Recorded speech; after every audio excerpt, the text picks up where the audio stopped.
Look at the driveway of a true multimillionaire, and you won't see a status symbol, but a wealth-building tool.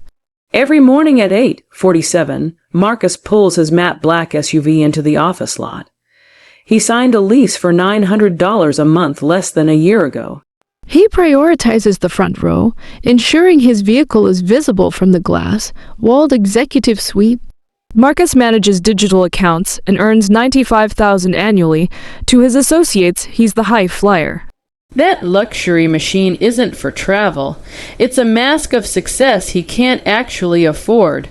Contrast this with Elena, who parks in the distant corner at 8:22. She operates a 6-year-old sedan she bought outright for $20,000. It has a small scratch she ignores because the engine is flawless. Elena leads the logistics department, earning $115,000.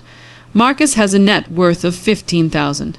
Elena's net worth is $2 million. One chose the image of prosperity, the other chose the reality of it. This video explores why the wealthiest individuals drive vehicles that might shock you. It's not a lack of funds, it's a fundamental psychological shift in how they view assets. Statistics reveal the median price millionaires pay for cars is roughly $31,000. Even for those with 10 million plus, it barely touches 42,000. Meanwhile, the average American is currently paying over 48,000 for a new ride. Think about that. The middle class spends more on depreciating metal than the wealthy do.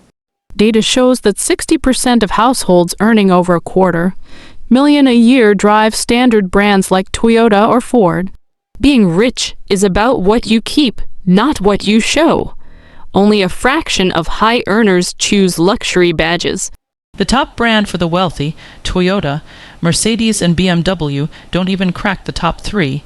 Most millionaires drive cars that are several years old with significant mileage. They aren't avoiding newness.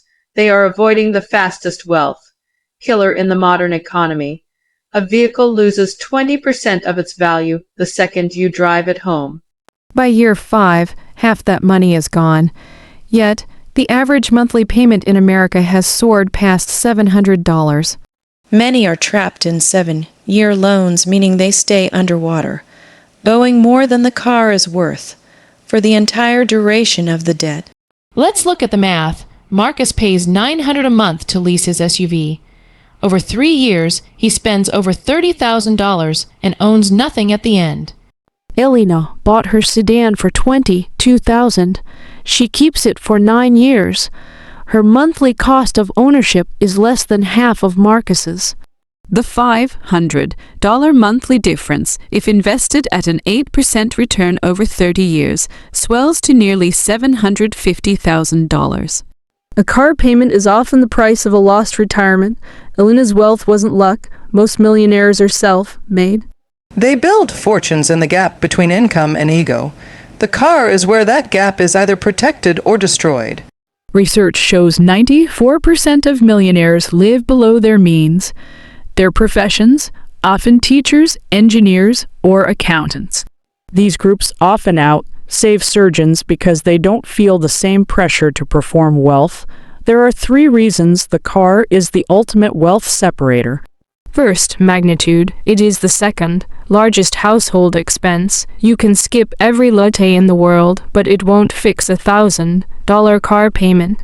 Second, duration. These payments last for years, becoming a background noise that drains your potential. Third, social pressure. Your car is a public broadcast of your status.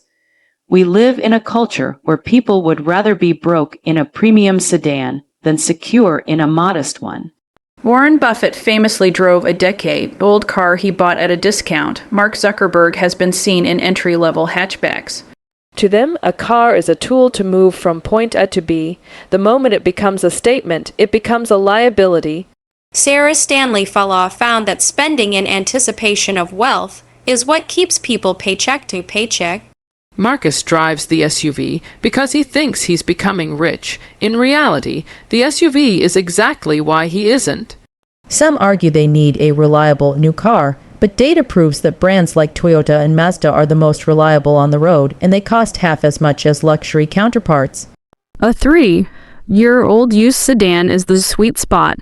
It has already survived the steepest value drop, but still has years of life left. A lifetime comparison is staggering. Person A, who always has a new $800 payment, spends nearly $200,000 over 30 years.